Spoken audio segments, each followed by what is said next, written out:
Welcome to the Bible Character Podcast. I'm your host, Delight. There are stories in the Bible that stay with you, not because they end quickly, but because they take time to unfold. They take you through dreams, through betrayal, through silence, through prison, and then finally, to a place of power. Today's guest lived through all of that. He was once thrown into a pit, sold as a slave, lied on, and locked away. But now, he sits as second in command in the most powerful empire of his time. Yet what touches me most is not what he gained. It's what he let go of. Joseph, welcome back. Thank you, Delight. I'm glad to be here again. Let's begin with the moment they came. Your brothers. After all those years, after all that silence, what was the first thing you felt when you saw them? What stopped you from revealing yourself right away? And yes, this part of my story, it still makes me breathe slow, because it was the part where I had to choose who I wanted to become. Pain, then shock, then something deeper, compassion. They bowed before me, just like the dream I had as a boy. But seeing them again, older, thinner, eyes weary from the famine, they didn't know who I was, but I knew. I remembered every face, every voice, every moment. I remembered their hands on me. I remembered the dry pit. I remembered how they walked away with silver in their hands, because I needed to know. Had they changed? I needed to know if the ones who sold me as a boy would protect their youngest brother now. So I tested them. I watched how they treated Benjamin, and I watched how they reacted when I threatened to take him. Judah stepped forward. He said, "Take me instead." That's when I knew. The same Judah who said, "Let's sell him," was now saying, "Let me take his place." That's incredible. Yes, it broke me. I couldn't keep the mask on anymore. I wept so loudly the Egyptians heard me. I told them, "I am Joseph." And what I saw in their faces, what wasn't just shock, it was fear. They thought I'd take revenge. But you didn't. You forgave them. Yes, and not just with words, with my heart. I said, "Don't be angry with yourselves for selling me here, because it was not you, it was God." Joseph, how could you say that? After all they did? Because I saw something bigger. If they hadn't sold me, I wouldn't have been in Egypt. If I wasn't in Egypt, I wouldn't have been in Potiphar's house. If Potiphar's wife didn't lie, I wouldn't have gone to prison. If I didn't meet the cupbearer in prison, I would have never stood before Pharaoh. And if I never stood before Pharaoh, I wouldn't have saved my family. So you're saying every pain was part of God's plan? Yes, every tear. Every night I cried myself to sleep. Every time I asked, "Where are you, God?" He was there. They meant it for evil, but God meant it for good. That's one of the most powerful truths in Scripture. Let's talk about something most people forget.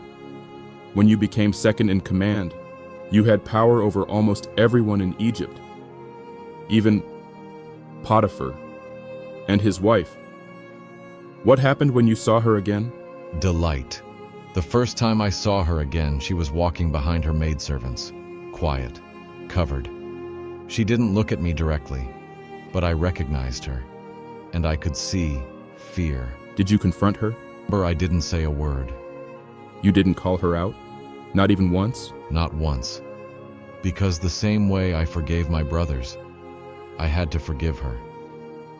But Joseph, she lied. She destroyed your name. She took years from your life. She did. But if she hadn't, I wouldn't have gone to prison. If I hadn't gone to prison, I would have missed the key that opened the palace door. Her wickedness as was a tool in God's hand, just like my brother's betrayal. So you're saying both evils were turned into ladders? Exactly. Sometimes the pit is the path. Sometimes the prison is the preparation. What would you say to someone listening right now? Someone who's been lied on, betrayed, forgotten, someone who wants revenge. I'd say this: let God write the ending. Your pain is not pointless. Your pit is not permanent. Your prison is not punishment. Don't waste your story seeking revenge. Let God use it to save someone else. Joseph, what you're saying is so rich, so deep. Let's go even slower now, because I want our listeners to hear this. You said she didn't have to apologize. Can you explain that? Forgiveness is not about their confession. It's about your freedom. If I had waited for her to say, "I'm sorry," I would have still been tied to her, still bitter, still bound, but I let it go, because God had already lifted me higher than her lie could reach. You had power, but you chose peace. Yes, and peace is better than power. Joseph, what you're saying, it's not just a story anymore. It's a blueprint for every listener who has ever been hurt. Let's slow it down again. When you looked into the eyes of your brothers, when they realized who you were, what did you see? Terror. They couldn't speak. Their faces went pale. They were expecting the worst, and I don't blame them. You had the authority. One word, and they would be gone. Yes, but I had already made peace, long before they came. Where did that peace come from? Because honestly, Joseph, most people wouldn't have responded that way. That peace came in the prison. It came in the long, dark nights when I had no answers, only questions. It came when I realized that my life was not a story about pain. It was a story about purpose, and purpose always passes through pain. Say that again slowly.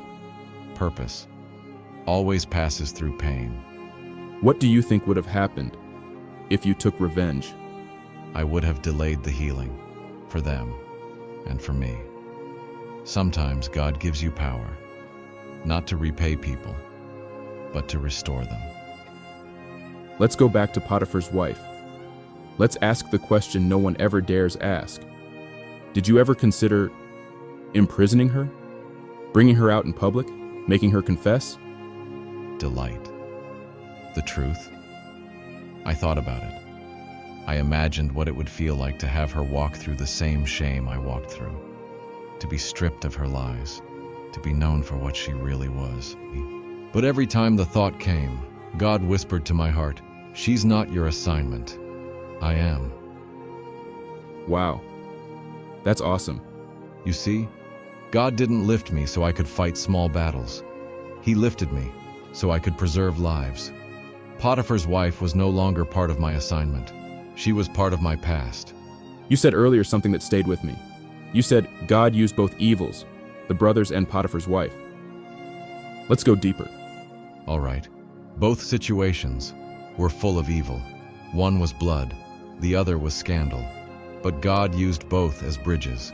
My brother's betrayal carried me from Canaan to Egypt. Potiphar's wife's lie carried me from comfort to prison. And the prison carried me to Pharaoh. Every evil became an elevator. Did you ever ask God, why me? Many times, especially in prison, especially when the cupbearer forgot me.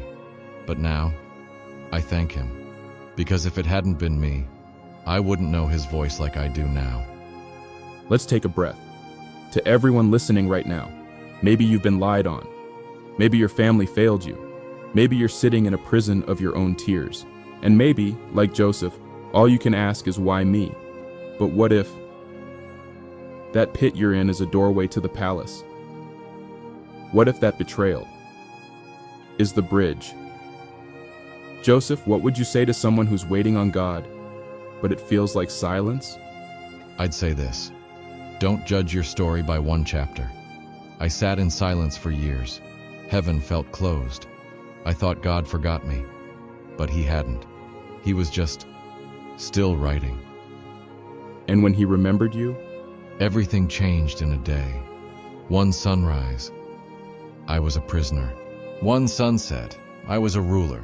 Look up. Let's talk to the listener who's finally come out of pain. and now they see the ones who hurt them fall. Maybe they're in a position to take revenge. What should they do? Look up, not around. You weren't raised to get even. You were raised to glorify God. Use your platform for peace. Use your power to bless. Because the real sign that God has changed your life is how you treat the people who tried to destroy it. Joseph. That is what grace looks like. Before we close, let me ask you this. Was it worth it? Every tear, every dungeon night, every silent season, every forgotten moment. Because I saw God in it all. He took a boy, a dreamer, a prisoner, and made him a deliverer. To everyone listening, you might be in the hardest part of your story right now, but don't close the book. God is still writing. If Joseph forgave, you can too. If Joseph could rise, you can too. And if Joseph chose grace, you can too. This has been the Bible Character Podcast. I'm your host, Delight. And today, we saw how forgiveness is stronger than revenge, and how God can turn every evil into something good. Until next time, stay true, stay patient, and let God finish what He started in you.